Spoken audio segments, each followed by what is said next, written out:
Au cœur de l'État du Victoria, dans le sud de l'Australie, la terre se remet doucement de 10 années de sécheresse. Les agriculteurs, eux, ont soif de solutions rapides. Parmi elles, les organismes génétiquement modifiés, autorisés pour la première fois cette année en Nouvelle-Galles du Sud et dans le Victoria. Ça, c'est le colza qu'on va planter cette année. C'est du Roundup Ready canola. On a vraiment hâte de le mettre en sol et de voir ce que cette nouvelle technologie va donner.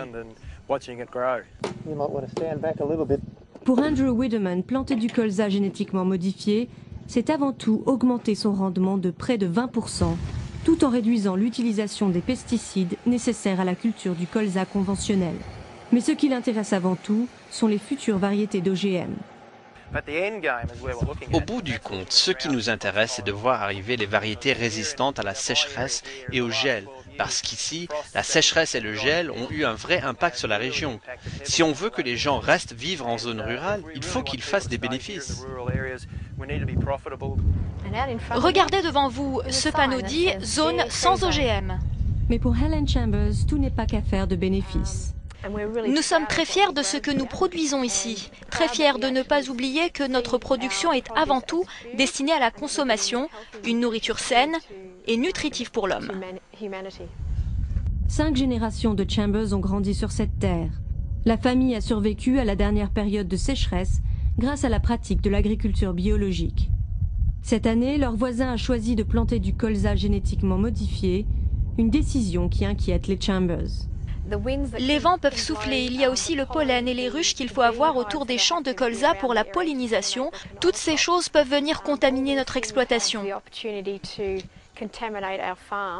À l'université de Melbourne, le professeur Rick Rauch, doyen de la faculté d'agronomie, se veut rassurant. Pour lui, les risques de contamination sont minimes. De 2003 à 2006, je suis retourné vivre aux États-Unis et j'étais très curieux de voir comment tout cela avait été géré là-bas. Ce que j'ai vu, c'est qu'il n'y avait aucun problème de cohabitation entre l'agriculture bio, l'agriculture conventionnelle et les OGM. Le professeur Rauch est également satisfait des protocoles de test sur les OGM. Les OGM ne représentent pas plus de risques pour la santé et l'environnement que tout ce que l'on peut produire de façon conventionnelle. Personne s'est attaché à examiner ces risques. L'absence de preuve n'est pas la preuve d'absence de risque. Scott Kinnear est catégorique. Les OGM n'ont pas leur place dans la lutte contre le changement climatique.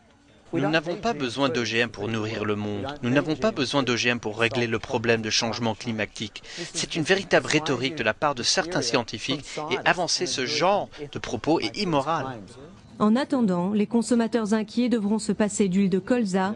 Pour l'heure, aucun label OGM n'est requis pour ce produit.